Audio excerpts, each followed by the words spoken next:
Assalamu alaikum. Oletko koskaan miettinyt, miten shirk sai alkunsa?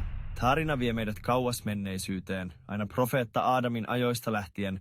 Profeetta Muhammad sallallahu alaihi wasallam kertoi meille, kuvaili yksityiskohtaisesti, kuinka polyteismi löysi tiensä ihmiskunnan keskuuteen monoteismin aikakauden jälkeen, jotka alkoivat profeetta Aadamista alaihi salam. Profeetan seuralaiset liittivät kuvan meille selityksessään tafsirissa, surah Nuh säkeestä 23, jossa Allah ylhäisin kuvailee profeetta Noan kansan reaktiota, kun hän kutsui heidät vain yhden Jumalan palvontaan. Ibn Abbas kertoo mielenkiintoisen tarinan Noan kansan ajoilta.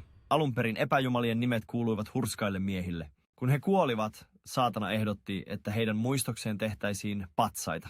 Nämä patsaat sijoitettiin kokoontumispaikoille, mutta niitä ei vielä palvottu. Ajan kuluessa patsaiden alkuperäinen tarkoitus unohtui. Saatana käytti tilaisuutta hyväkseen ja vakuutti seuraaville sukupolville, että heidän esi-isänsä palvoivat näitä patsaita saadakseen sadetta. Näin epäjumalien palvonta sai alkunsa. Tämä tarina opettaa meille, kuinka helposti perinteet voivat muuttua ja vääristyä ajan myötä. Se vahvistaa rappeutumismallin, tunnistaa esi-isien palvonnan historian ja selittää myös, miksi islam vastustaa niin tiukasti ihmisen ja eläimen muotojen kuvaamista patsaissa tai maalauksissa. Tämä kielto löytyy myös profeetta Moosekselle annetuista 10 käskystä, jotka on Vanhassa testamentissa. Toisaalta viimeinen profeetta sallallahu alaihi wasallam varoitti niitä, jotka tekivät kuvia ja patsaita, sekä niitä, jotka pitivät niitä esillä, että Allah antaisi heille vakavan rangaistuksen tuonpuoleisessa.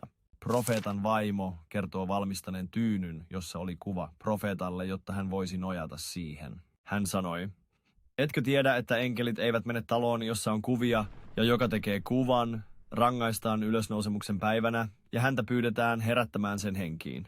Vanhurskaiden liiallinen rakkaus ja ylistys loi perustan, jolle epäjumalan palvelus voitiin perustaa. Jeesuksen kuvien palvonta, buddhalaisuus ja kristinusko edustavat selkeitä esimerkkejä nykyajan shirkistä, joka perustuu vanhurskaiden liialliseen rakkauteen ja ylistykseen. Näihin vaaroihin profeetta sallallahu alaihi wasallam määräsi seuralaisiaan ja muslimeja olemaan ylistämättä häntä yli hänen todellisen arvonsa sanoen, älkää ylistäkö minua liiallisuuksiin, kuten kristityt tekivät Marian pojan kanssa. Totisesti minä olen vain palvelija, kutsukaa minua siis Allahin palvelijaksi ja hänen apostoliksi.